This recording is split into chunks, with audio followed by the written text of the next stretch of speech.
Unya unsa pa? Nagbuhat siya og mga daghang kahayupan. Unsa man ni?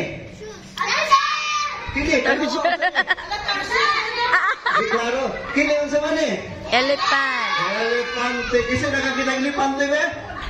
O kakita naman dahil mo. Kinsa nakakita og kanang taas og liog? Giraffe. Kinsa taas og liog dili? Okay, di mata giraffe. O kung sa ba inyo makita dili? Usa? Tiger! Tiger. Lion! Kita lion dili tiger. Kani? O kung sa pa? Kinsa ni? Ug ang katapusan nga gibuhat sa Dios dinhi sa kalibutan mao ang tao si Adan ug si Eva. Adam and Eve.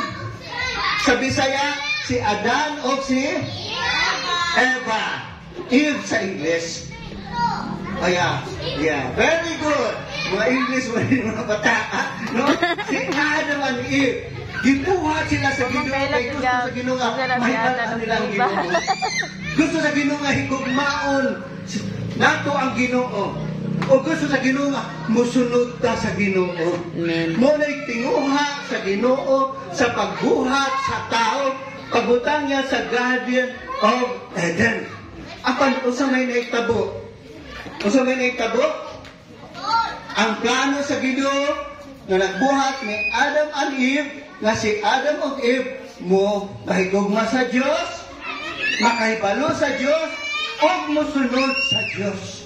Apan unsa may nahitabo, sila misupak sa Dios. Ug atong tanaw din ni nisupak sila sa Ginoo. Tanaw, dali gibuhat na libe. Kini tanaw dire. Ha? Nag-away ba sila? Giilot. Resulta na sa sala. Gusto na itong buhato na itong gusto. Malipay bang Ginoo nani? Kini, kung saan may gibuhat na sa gani picture. Ang ginikana, mga anak, kung saan may gibuhat sa anak. Awak ko ay. Wapat siya. Wala sila mamati sa gisulti sa ilang mama o papa.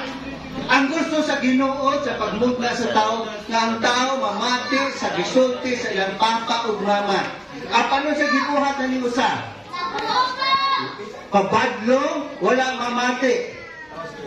Napay panahon na dito mamati sa mama at papa na to? Ha?